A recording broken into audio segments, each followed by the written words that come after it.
এয়া মই ল'লোঁ বঙালী জালৰ আচাৰ বনাম বুলি লৈ ল'লোঁ। এতিয়া দেওবাৰৰ দিনাখন কি কৰিম কি নকৰিম বুলি মই ভাবি আছিলোঁ। এতিয়া কি কয় জ্বালাকে আচাৰ বনাওঁ বুলি মই তাত বঙালী জ্বালা কাটি ল'লোঁ। মানে আমাৰ এইফালে বঙালী জ্বালা বুলি কয়, ক'ৰবাত ভোট জলকীয়া বুলি কয়, এনেকুৱা ধৰণৰ কথা। এতিয়া এইফালে আমাৰ এইফালে বঙালী জ্বালাই বুলি কয় বাৰু, একো নাই, যেহে তাক ক'লেই হ'ল।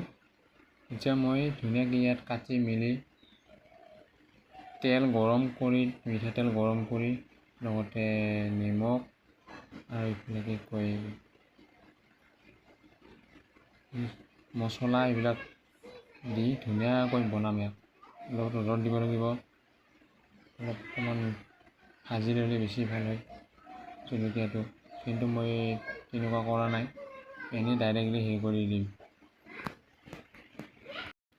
যদি আপোনালোকৰ তেনেকুৱা ধৰণৰ যদি আছে, ঘৰত বঙালী জলকীয়া যদি আছে, নাইবা আজিকালি বজাৰত কিনিলে পায়, সেই হিচাপে আপোনালোকে আচাৰ এই পদ্ধতিটো বনাব পাৰিব, ধুনীয়াকৈ বনাব।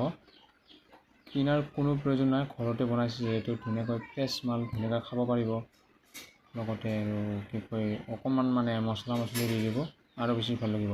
ইয়াত আকৌ নহৰু দিলে আকৌ বেছি ভাল হয়।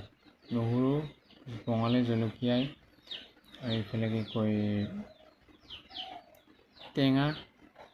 টেঙা বুলি কওঁতে কি কয় কাজি টেঙা, নেমু টেঙা, এইকেইটা বস্তু দিলে বেছ আৰু ভাল লাগে। বেলেগ বেলেগ বহুতৰ সোৱাদবিলাক বস্তুবিলাকৰ, তথাপিতো চব বস্তু একেলগে পালে বেছি ভাল হয়। তলত মই কাগজ পাৰি লৈছোঁ, মানে পেপাৰ পাৰি লৈছোঁ, যাতে নেকি গুটিবিলাক ক'তো যাতে নেকি ছিটিকি নাযায়, নহ'লে বহুত মানে একেবাৰে দিগদাৰ হ'ব, মানে ছিটিকি গ'লে। এইটো ধুনীয়াকৈ মই টান এইখিনি চাই লওক, পূৰা বেষ্ট মজাকৈ পকিছে, কেঁচা বোলা বস্তু অলপমান নাই, ধুনীয়াকৈ পকিছে, চাওক চাই লওক।